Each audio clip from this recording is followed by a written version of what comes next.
अरे भाग्यवान, ये हमारे राज्य में एक बहुत ही गरीब मोहन लकड़हारा रहता है, जिसकी दो बेटियां हैं। दोनों बेटियां ना केवल बहुत सुंदर है, बल्कि बहुत ही समझदार और चतुर भी है, ठीक तेनालीरामा की तरह।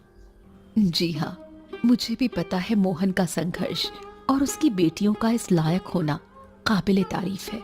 मोहन लकड़हारे ने उन्हें गरीबी में पालने के बावजूद अच्छी शिक्षा दी है और बेटियों ने हर क्षेत्र में कुशलता हासिल की है। उनके गुणों के कारण वो पूरे गांव में मशहूर हैं। लोग उनकी सुंदरता और बुद्धिमानी का उदाहरण देते हैं। हाँ, काश हमारे पास भी ऐसी बेटियां होती जो हमारा नाम ऊंचा करती। मेरे पास 3 रानियां हैं और उनके एक एक राजकुमार हैं।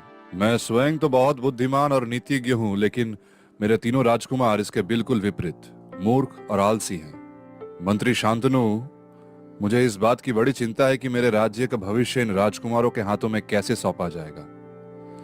जब तक राज्य के मंत्रियों और विद्वानों का मार्गदर्शन है, राज्य सुखी और संपन्न है। लेकिन मुझे डर है कि मेरे बाद क्या होगा। महाराज, क्या आपने राजकुमारों के लिए विवाह का प्रस्ताव भेजा था? हाँ शांतनु, भेजा था, लेकिन राजकुमारों की मूर्खता के चर्चे दूर दूर तक मशहूर हैं। हर जगह से यही जवाब आया कि ऐसी बुद्धिहीनता के साथ कोई भी राज्य अपनी बेटी का विवाह नहीं करेगा। अब बताओ मैं क्या करूं? महाराज, इसी वजह से राजकुमारों की विवाह के चर्चे राज्य भर में मजाक बन गई है और प्रजा में तरह तरह की बातें होने लगी है। महाराज, लोग आपके प्रति श्रद्धा तो रखते हैं, पर राजकुमारों की मूर्खता पर। तो मंत्री महोदय, मैं क्या करूं? मेरी इस समस्या का समाधान करिए आप। महाराज, क्यों ना हम एक प्रतियोगिता का आयोजन करें? परंतु शांतनु, राजमहल की लालच में प्रजा की हर लड़की इस प्रतियोगिता में भाग लेगी, तो हम उसका चयन कैसे करेंगे? इस प्रतियोगिता में बुद्धिमान लड़कियों से प्रश्न पूछे जाएं। जो भी लड़कियां इन प्रश्नों का उत्तर देने में सफल होंगी, उनके साथ आपके राजकुमारों का विवाह किया जाएगा। इस तरह हमें राजकुमारों के लिए ना केवल योग्य पत्नियां मिलेगी, बल्कि राज्य में उनकी बुद्धिमानी का भी सम्मान होगा। मंत्री महोदय, मुझे तो तुम्हारा सुझाव बहुत पसंद आया। सैनिकों, जाओ और पूरे राज्य में घोषणा करवाओ कि एक भव्य प्रतियोगिता का आयोजन होगा। इस प्रतियोगिता में भाग लेने वाली सभी कन्याओं को राजा के द्वारा चुनौतीपूर्ण प्रश्न पूछे जाएंगे। जो भी लड़कियां इन प्रश्नों का सही उत्तर देंगी, उन्हें राजकुमारों के साथ विवाह करने का अवसर मिलेगा। राज्य भर की लड़कियों ने इस प्रतियोगिता में भाग लेने के लिए नामांकन करवाया।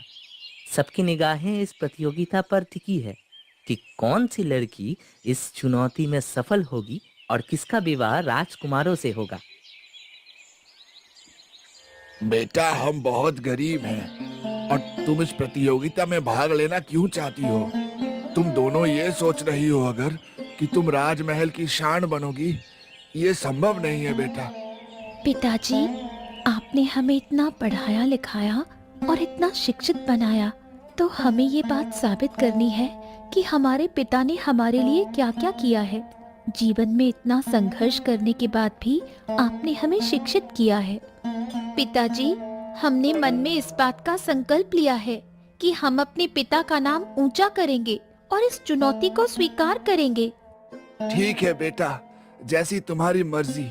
मैं तुम्हारी ख्वाहिशों और स्वतंत्रता पर कभी प्रतिबंध नहीं लगाया है। तुम आजाद हो, तुम्हें जो सही लगता है जरूर करो, पर याद रहे, ऐसी कोई भी काम मत करना जिसमें तुम्हें शर्मिंदगी महसूस हो।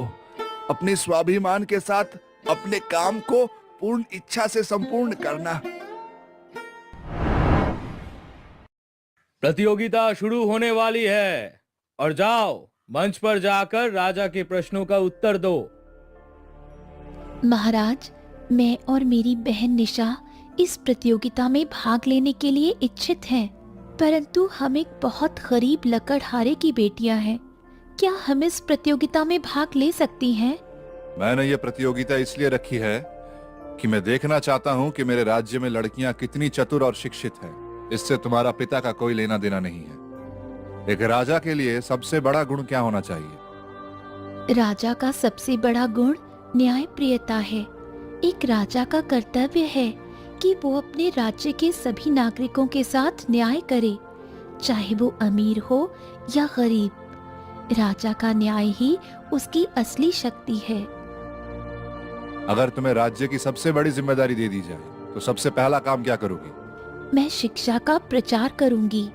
अगर लोग शिक्षित होंगे तो वो सही और गलत का निर्णय ले सकेंगे और राज्य की उन्नति में योगदान देंगे।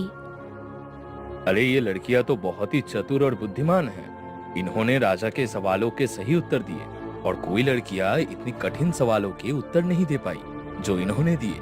अच्छा ये बताओ, अगर तुम्हें एक ऐसा आदमी मिलता है जो गरीब है लेकिन ईमानदार और मेहनती है, तो क्या तुम उसका साथ दोगी या किसी राजकुमार का जो समृद्ध है लेकिन मूर्ख?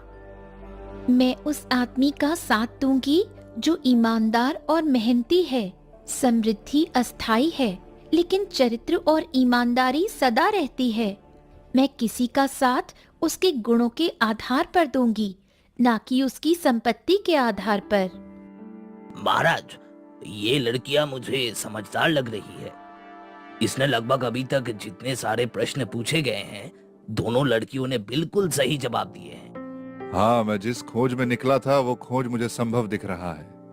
इनकी चतुराई, बुद्धिमानी और समझदारी मुझे प्रसन्न कर रही है। यदि तुम्हें ऐसी परिस्थिति में डाला जाए जहां तुम्हारे सामने या तो राज्य का भला करने का अवसर हो या अपने परिवार का हित साधने का, तो तुम किसे चुनोगी?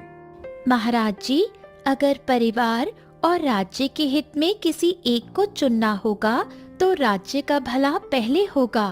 अगर राज्य का भला होगा तो परिवार का भी भला होगा। लेकिन हम दोनों हर संभव प्रयास करेंगे कि परिवार और राज्य दोनों का भला हो सके।